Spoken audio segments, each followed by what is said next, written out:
Non mais en 1936, le cinéma parlant, ça existait déjà, hein. Et la couleur aussi, d'ailleurs.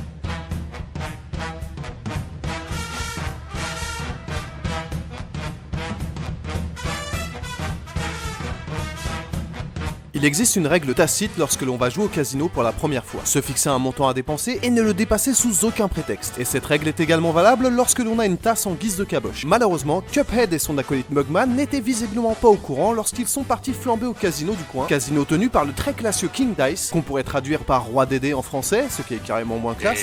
Qui c'est Dédé? Et qu'il ne faut surtout pas confondre avec Dédé le Roi Dédé de la série Inazuma Eleven qui a été invoqué par Abraham Kadabra pour contrer l'attaque harmonie atomique et la botte de Lancelot. Alors j'ai rien compris à ce que je viens de dire. Ayant probablement quelque chose à voir avec la baraka du débutant de nos héros, le propriétaire des lieux, à savoir le diable en personne, leur fait une offre qu'ils ne peuvent pas refuser. Un ultime pari qui les couvrira de richesses en cas de victoire, ou les privera de leur âme si la chance n'est pas avec eux. Évidemment, nos deux loustiques font un fumble de tous les diables, t'as compris lol, et tentent de négocier misérablement avec le démon pour sauver leurs âmes. Le malin décide alors de les envoyer récupérer les âmes d'anciens débiteurs, et c'est ainsi que nos héros d'infortune se retrouvent à crapahuter dans les Landes pour casser du vilain. Et du vilain, vous allez en casser beaucoup. Mais avant tout, comme d'hab, on vous présente le studio. Cuphead est un run and gun sorti le 29 septembre sur PC et Xbox One, et une fois n'est pas coutume, les fondateurs du studio à qui l'on doit ce jeu sont deux frangins. Dans leur jeunesse, Chad et Jared Moldenhauer avaient deux passions dans la vie, l'étude de la littérature mésopotamienne et l'élevage de crevettes Blue Tiger. Non bon, en vrai, ils jouaient aux jeux vidéo et regardaient des dessins animés. Pour la partie vidéoludique, ils ont été biberonnés par les run and gun, un genre popularisé en 1987 par Contra, renommé Grisor lors de sa sortie européenne sur Spectrum, Amstrad et Commodore, puis Probotector pour son portage NES. Ne cherchez pas, y a aucune logique. Parmi les jeux les ayant marqués, on peut citer le classique Gunstar Heroes contre Hard Cops qui permet de jouer un putain de loup-garou en jean avec un bras de cyborg et des lunettes de soleil, je vois même pas pourquoi il y a un choix de personnage en fait, et le monstrueusement difficile Alien Soldier qui détient le record mondial du nombre de boss dans un run and gun avec 25 vilains à défoncer. Ces trois jeux sont justement connus pour mettre l'accent sur les affrontements contre les boss, les niveaux entrecoupant les rencontres étant généralement très courts et même moins travaillés que les patrons de milieu ou de fin de niveau qui réservaient des combats intenses dont les frères raffolaient. Cet amour des boss, c'est en partie ce qui a poussé Chad et Jared à se lancer dans la confection du futur projet Cuphead, qui se voulait à la fois comme un hommage au boss rush et une remise au goût du jour de ce genre. Très tôt dans le développement, les Moldenhauer s'étaient fixé deux objectifs pour la conception des combats de boss. Le premier était de donner aux grands méchants des patterns d'attaque variés, tout en ajoutant une part d'aléatoire dans la façon de les utiliser. Le but était ainsi de garder le joueur alerte en lui évitant d'apprendre mécaniquement l'ordre dans lequel les fameuses attaques seraient exécutées. Le deuxième point était d'avoir des arènes de combat proposant des gameplays spécifiques, que ce soit via l'ajout de plateformes mouvantes ou non, d'obstacles à éviter, d'un défilement horizontal ou même de phases de shoot 'em up. Avec ces deux cœurs de gameplay en tête, les frères se lancèrent en 2013 dans le développement de leur run and gun de rêve, Mais ils s'aperçurent très rapidement qu'il leur fallait un style graphique qui leur permettrait de se démarquer de la concurrence. Et pour ça, ils sont donc allés chercher dans leur deuxième passion d'enfance, les dessins animés. Mais pas n'importe lesquels. À la maison familiale, ils possédaient une impressionnante collection de VHS où étaient enregistrés des dizaines de dessins animés de la période des années 1930-1940 qu'ils se passaient en boucle. Ayant grandi avec cet imaginaire qui leur tenait à cœur, c'est donc tout naturellement qu'ils y puisèrent pour confectionner la direction artistique de Cuphead. Et c'est tout aussi naturellement qu'on a décidé d'y consacrer une partie de l'émission. Ouais, parce que c'est facile comme ça d'arriver et de dire oui, ils ont voulu reproduire le style d'animation des années 30.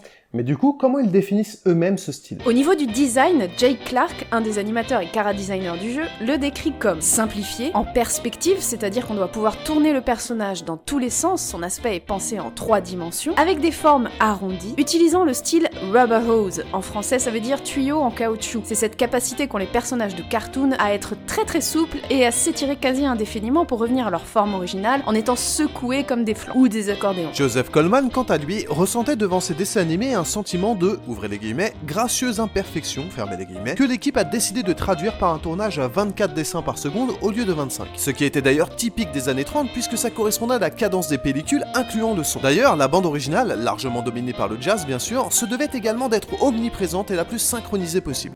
C'est con, mais je trouve que le décor pêche un peu pour parler de l'animation des années 30. Hein. Ah, mais pour ça c'est facile, il suffit de demander à Émile. C'est qui, Emile? Et voilà. Merci Émile.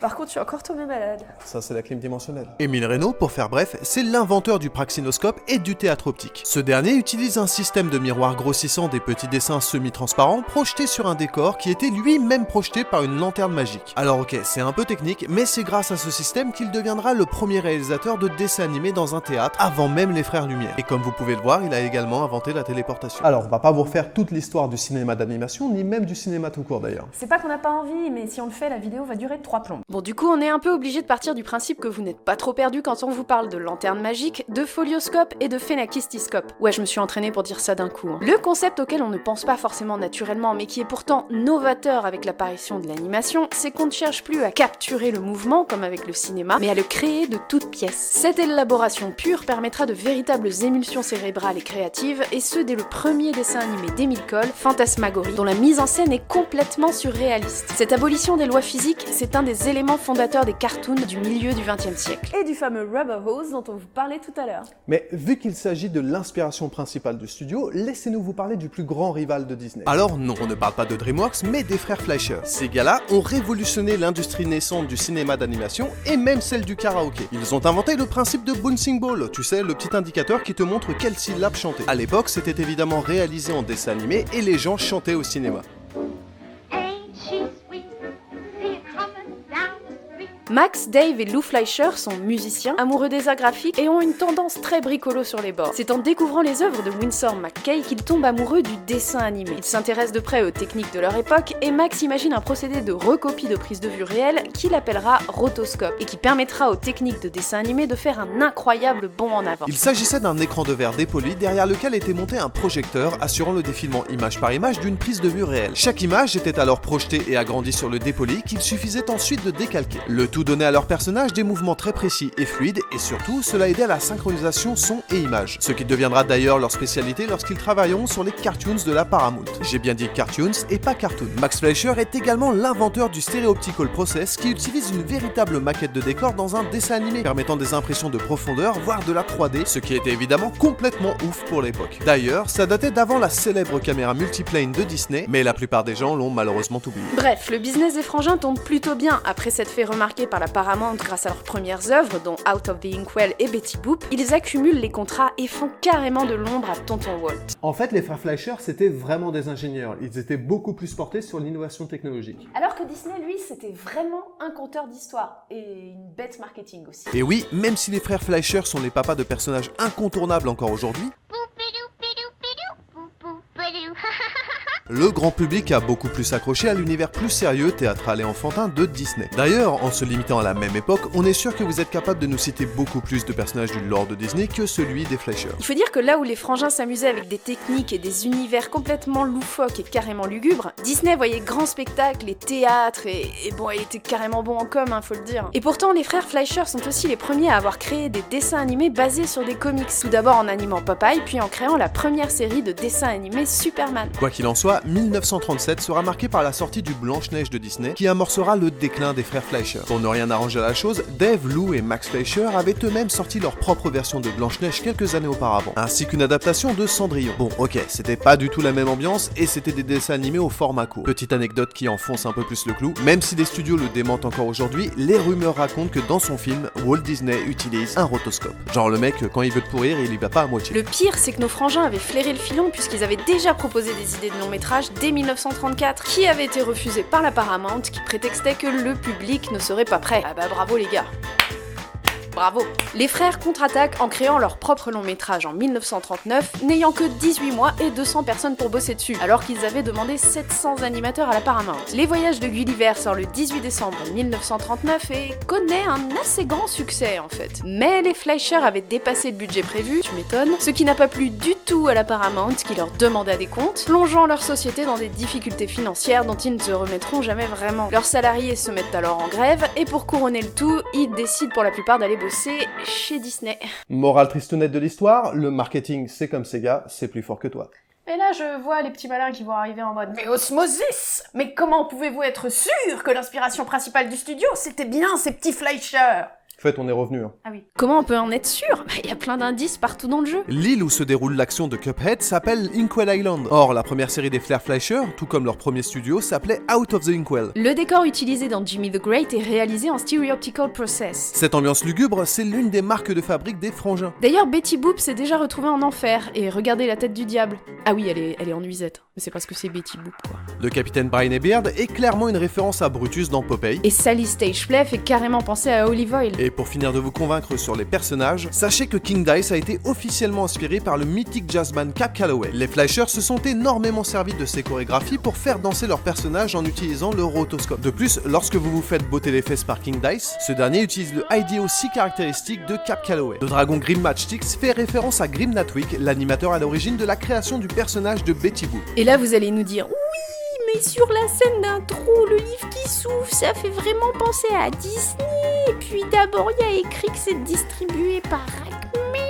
Alors déjà, faites quelque chose pour votre voix. Et de deux, c'est vrai que ce livre qui s'ouvre, ça fait très Blanche-Neige. En revanche, Acme, sachez qu'avant d'être dans les Looney Tunes, c'est également l'entreprise qui a créé la perforatrice permettant de faire les 3 trous nécessaires au celluloïd utilisés par les studios Fleischer. Bouya! Et puis accessoirement, ils l'ont déclaré dans plusieurs interviews. C'est vrai.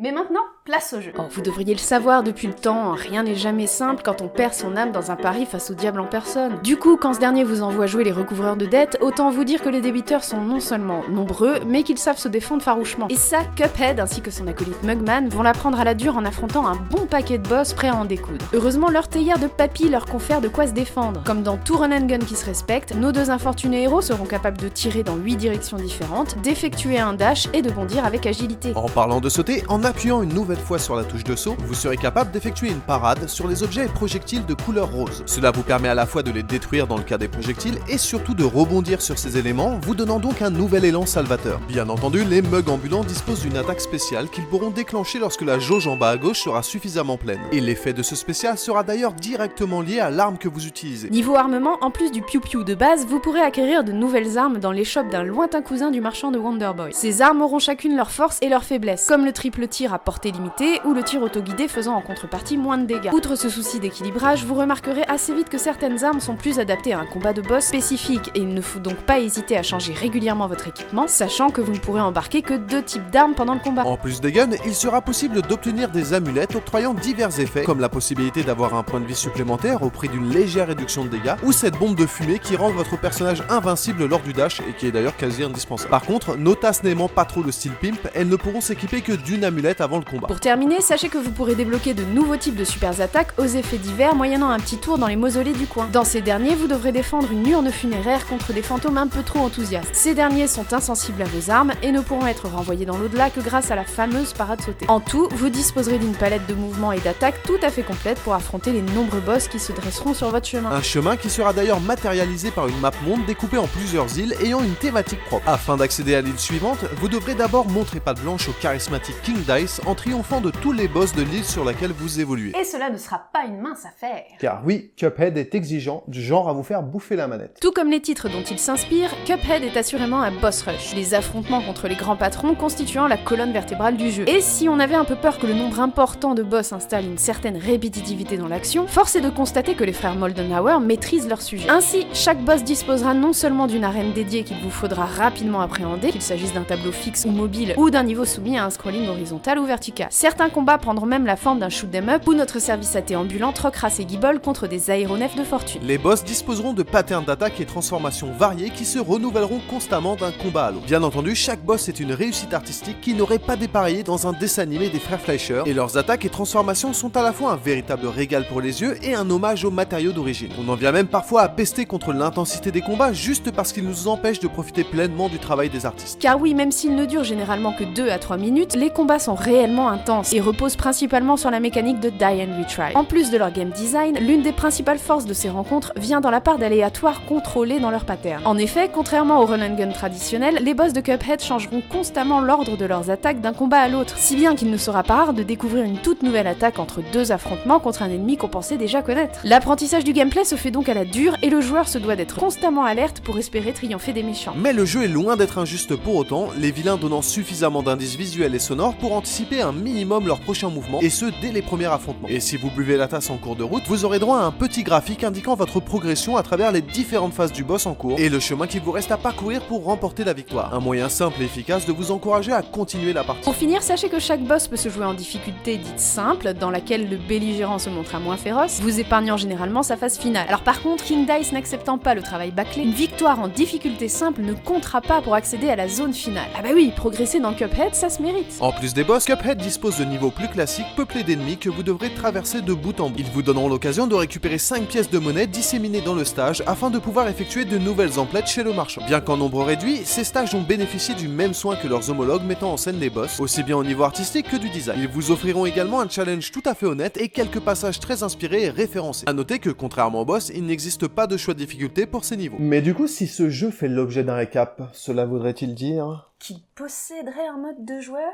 Habile. Et oui, contre toute attente en voyant ces images, Cuphead est jouable à 2, le second joueur incarnant le bien nommé Mugman. Alors pour la petite anecdote, le design des personnages est directement lié à Jared Moldenhauer qui dans sa jeunesse avait une phobie des tasses et des mugs. On juge pas. Sans doute poussé par un élan cathartique, ou peut-être juste pour emmerder son frère, Chad a donc dessiné ces héros qui étrangement plurent immédiatement à Jared et donnèrent au passage le nom définitif de leur futur jeu. Mais revenons à nos moutons. À n'importe quel moment de la partie, Mugman peut vous rejoindre pour vous prêter main forte, que ce soit lors de vos balades sur la map monde ou directement en plein combat. Notre deuxième tasse anthropomorphe dispose de la même palette de mouvements que son compère, de sa propre réserve de vie et surtout de son propre équipement, les deux joueurs pouvant chacun choisir librement les armes, amulettes et attaques spéciales qu'ils souhaitent embarquer avant un combat. Et quand on sait que certaines armes sont plus adaptées à différentes phases d'un boss, avoir un éventail d'armes plus large à disposition est toujours bienvenu. Afin de compenser l'apport en puissance de feu du deuxième larron, la résistance des boss sera sensiblement augmentée, mais leurs patterns ne seront pas modifiés pour autant, ce qui aurait pu être un défaut si ces derniers n'étaient pas aussi variés et réussi. Cela vaut également pour les petits ennemis rencontrés durant les niveaux de run and gun qui seront un poil plus costauds qu'en main d'un joueur. S'il n'y a pas d'attaque combinée à proprement parler, l'ajout d'un second joueur offre surtout la possibilité de maintenir son camarade en vie si ce dernier boit la tasse en cours de route. Il suffit pour cela d'effectuer une parade sur le fantôme de votre compagnon avant qu'il ne se fasse la malle pour lui donner une chance de continuer le combat à vos côtés et ce sans aucune contrepartie. Une fonctionnalité que l'on pourrait trouver craquée au premier abord mais finalement plus qu'appréciable vu la difficulté des combats. Néanmoins, si vous n'arrivez pas à sauver votre compère à temps, il pourra toujours décider de vous piquer une vie dans votre réserve pour vous rejoindre de nouveau. Du coup, en termes de fonctionnalité, tout est fait pour rendre la coop de Cuphead très agréable.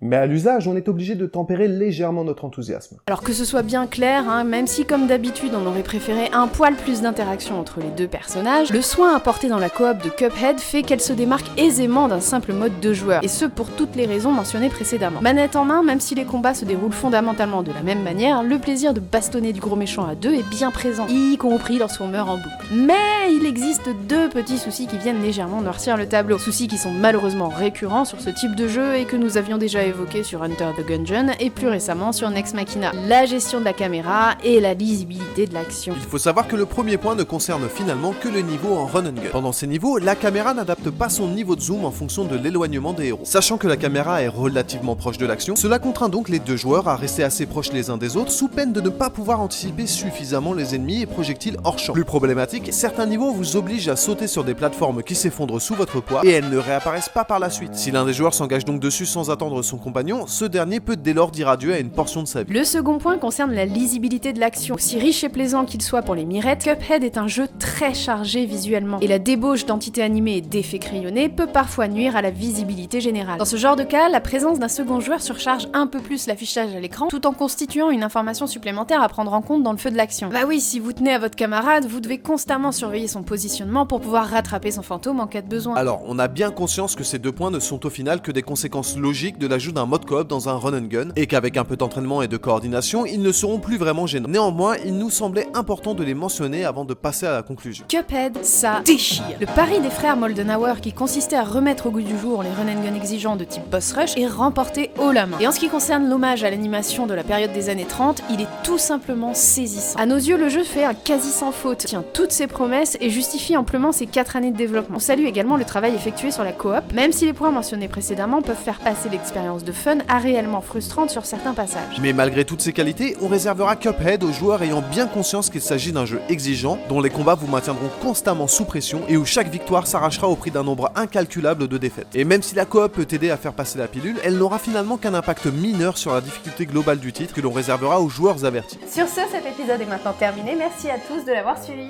Si ça vous a plu, n'hésitez pas à commenter, liker, partager et même pourquoi pas tiper. Si le monde de l'animation en général vous intéresse, on vous recommande la chaîne d'Alice in Animation.